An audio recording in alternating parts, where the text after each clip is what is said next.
Welcome to your channel of geopolitical updates. Please give a like and subscribe to help the channel grow.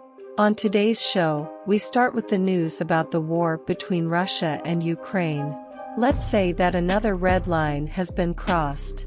Russia had already declared that the use of cluster munitions and attacks on Crimea would be considered red lines. None of these actions provoked a tougher response from Russia.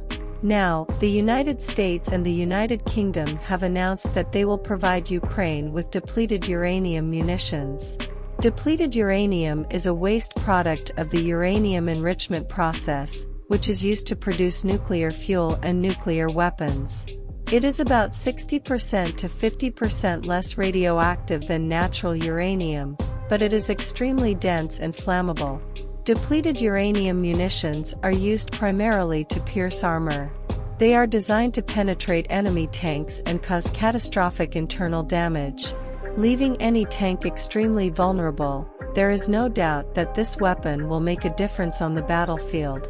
Russia considers the use of depleted uranium munitions a war crime. It claims that these munitions are highly radioactive and can cause cancer and other health problems to soldiers and civilians. The United States and the United Kingdom claim that depleted uranium munitions are safe for military use. They say that the radioactivity of the munitions is low and that the health risks are minimal. Russia has not yet commented on how it will respond to the supply of depleted uranium munitions to Ukraine. Do you think Russia will respond as if this powerful anti-tank weapon were used in this war in Ukraine? Let me know in the comments. Another news worth commenting on is the transfer of frozen Russian assets.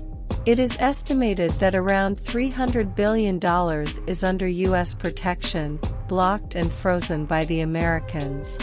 This corresponds to about 15% of all assets that the Russians have scattered around the world that the Americans have managed to sanction. Much of this comes because a large part of these reserves and assets are in dollars, under the tutelage of international organizations led by the United States. That's why I say that the war between Russia and Ukraine is a war for the dollar. The Americans intend to help Ukraine with this money. After all, why is Ukraine destroyed? According to the United States, because of Russia. So, if the Americans use the Russian assets, it is only fair, because Russia would be paying for the reconstruction of Ukraine. However, this also raises another discussion, due to the fact that the US has the power to sanction any country that has its economy based on the dollar, leaving any other country vulnerable to American wills.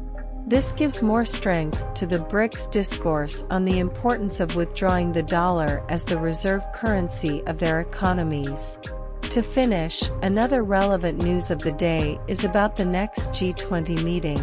The next G20 meeting, which will be held in India, will have two important absences: Vladimir Putin, considered a war criminal by the International Criminal Court, and Xi Jinping, who will not attend due to internal issues.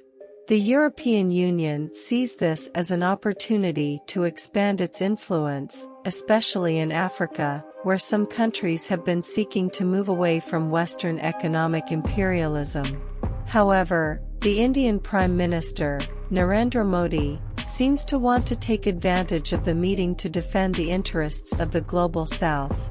He has already stated that the war between Russia and Ukraine should not be discussed at the G20, but that the consequences of the war, such as hunger and external debt, should be addressed.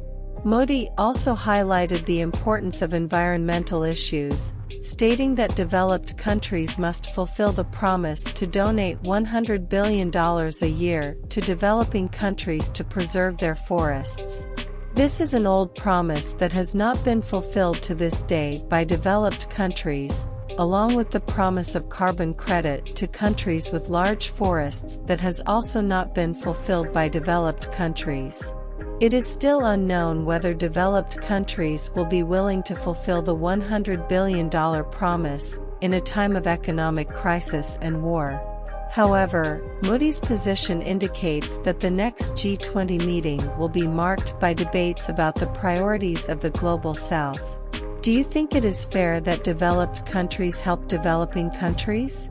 Given that all developed countries have destroyed their forests during the development process? Let me know in the comments. If you liked the video, subscribe to the channel and leave your like on the video to help the channel.